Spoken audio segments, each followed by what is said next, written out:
Hidden beneath our feet lies an entire world, alive with movement, sound, and purpose.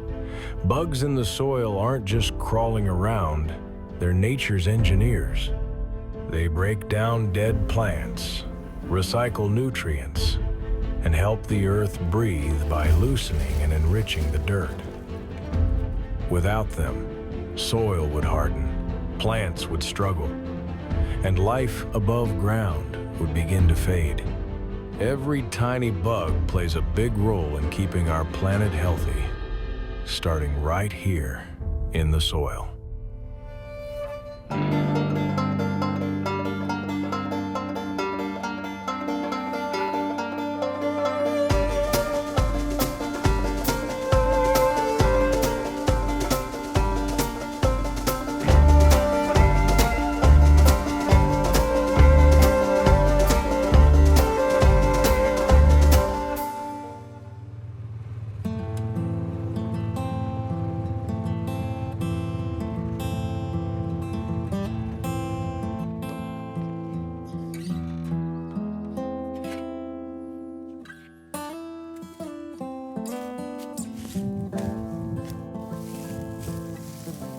It looks pretty good for being planted in pretty wet conditions. And you see how those roots are growing through that? So this is what the results of, I don't know, 5 or 7 years now of no neonics and diverse cover crop mixes and planting green.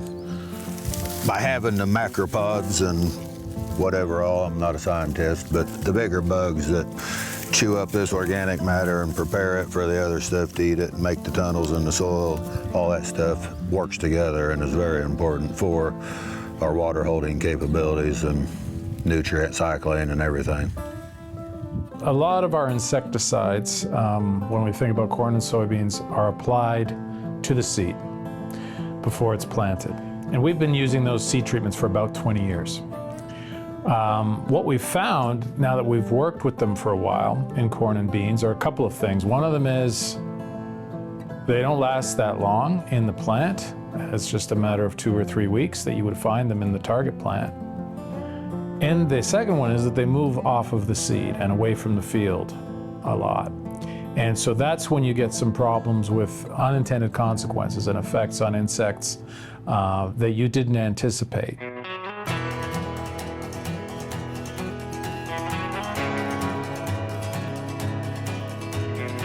Those things are applied preventative, whether you need them or not, rather than waiting for things to get to the threshold.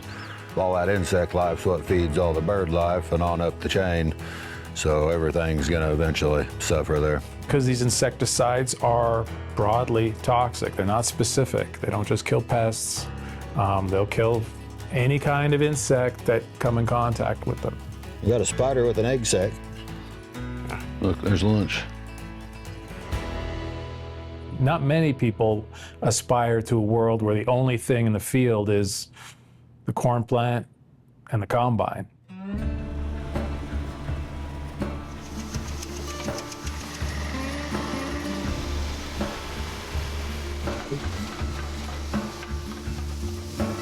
Sustainable is one of those words that gets thrown around a lot. And what is the definition? The definition that I like to use is meeting the needs of today without sacrificing tomorrow. Well, we have to take care of the soil if we expect it to take care of us. Biodiversity is what a healthy ecosystem is. Lack of biodiversity is the cause of desertification. Of course, anytime you engage in any, let's say, agriculture, you're going to transform the environment somewhat. There are ways to do that without having so much collateral damage. Across the country, more farmers are rethinking the way they work the land. The rise of no-till farming and cover crops marks a shift towards soil-first regenerative agriculture. By reducing or eliminating tillage, farmers protect the soil's natural structure, keeping carbon in the ground, preventing erosion, and preserving the web of roots, fungi, and microbes that bring soil to life. Cover crops build on that foundation, keeping fields protected and nourished between harvests. Maybe that roly-poly you saw. Yeah, that's what I was saying. So that's a good example of how that soil structure is allowing these insects a home to be able to get out of the heat, get water down into the soil also for roots to get down into the soil. So all these guys are helping decompose my organic matter here, residue, so that it will get back into the soil sooner, but all those guys are in here chomping this up for me. 80% of your soil organic matter is biology. These bugs are what's starting that cycle and helping that maintenance, so we're losing a big chunk of that if we don't have that life. But a diverse ecosystem doesn't just mean life in the ground. It also means life in the skies. Hi, my name is Jill Keepus, and I'm a volunteer with the Talon Trust, a raptor rescue and rehabilitation organization out of Evansville, Indiana. Today, I'm going to release these two kestrels back on the Rudolph Farms, which is a neighbor of mine. Kestrels can be released anywhere as long as you know there is a kestrel population. These two were young. One was a nestling, so still a baby in the nest. One was a fledgling, which was just learning to fly. It's okay. So I'm gonna cover his head. That should help him get a little quieter. Once you cover their head and you've got their wings, not that they feel secure, but they know they're not gonna go anywhere, and they just kind of submit. So it's important for them, since they've been in rehab for several weeks, to go to a population where there are adults nearby if needed.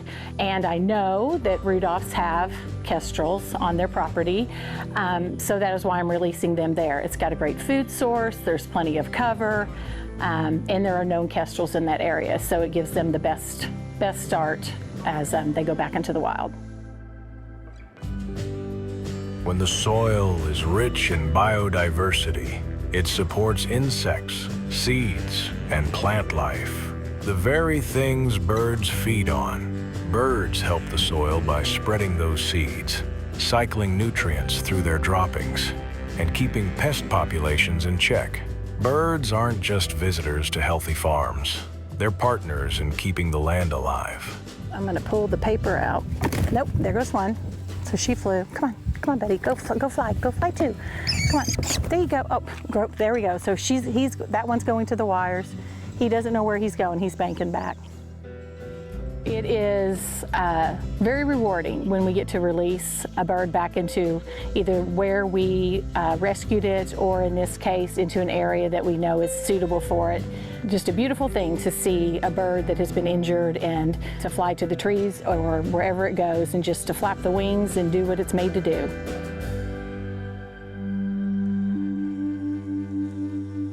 Water is life for the land, but too much of it can destroy what keeps the soil alive. When rain can't soak into the ground, it runs off, carrying topsoil and nutrients with it.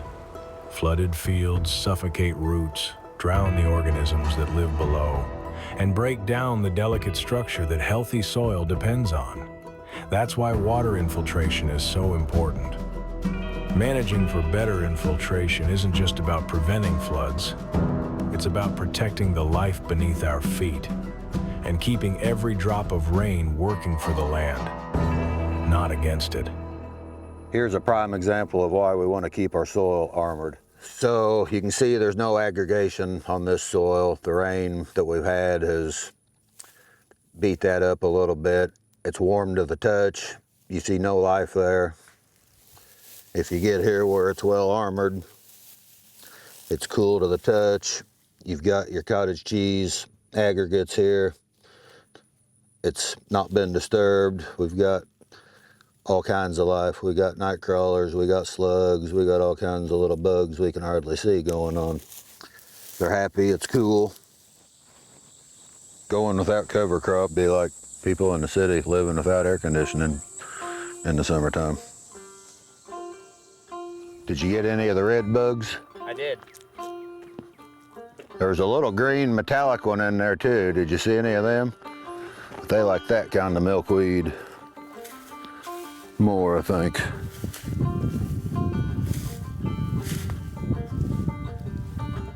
Yeah, here's two doing it.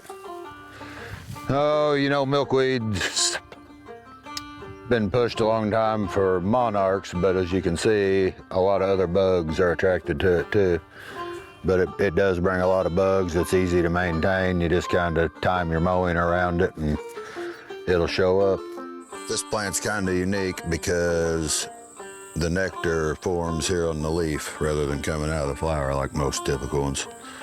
That's partridge pea. That's a nitrogen fixer. It's not really used in cover crop, but it's in CRP, and as you can see, super beneficial habitat for the pollinators and everything. Perhaps one of the most magical signs of healthy soil comes after dark. Fireflies are interesting to us because they can be an indicator of ecosystem health. These tiny beacons of summer depend on rich, undisturbed soil for their larvae to thrive. Fireflies are a predatory insect. The first 3 years of their life, they're in their larval stage, living in our soil. And if you have soil that is disturbed with, let's say, tillage, or that every year gets a fresh dose of insecticide, soil put on the seed and therefore in the soil year round, we know that lowers firefly population. It's not too surprising. So one of the things we're investigating is, can we use the numbers of firefly flashes as a proxy, as an estimator for soil health? Since going to a real diverse mix here on our cover crops and planting green, letting the cover crop mature, cutting out neonics, and eventually all other insecticides on our seed treatment, we've noticed a really large increase in lightning bug numbers.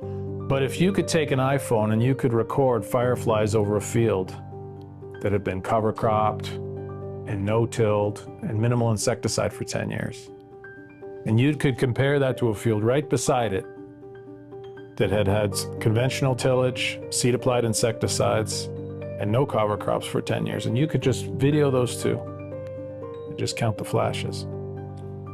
That's a powerful indicator to people, because then they go, okay, you know, I like this better than that.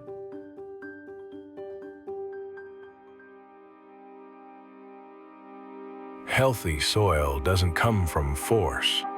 It comes from balance. When we farm with the land, not against it, every root and every bug becomes part of a living system that renews itself season after season. One root and one bug at a time.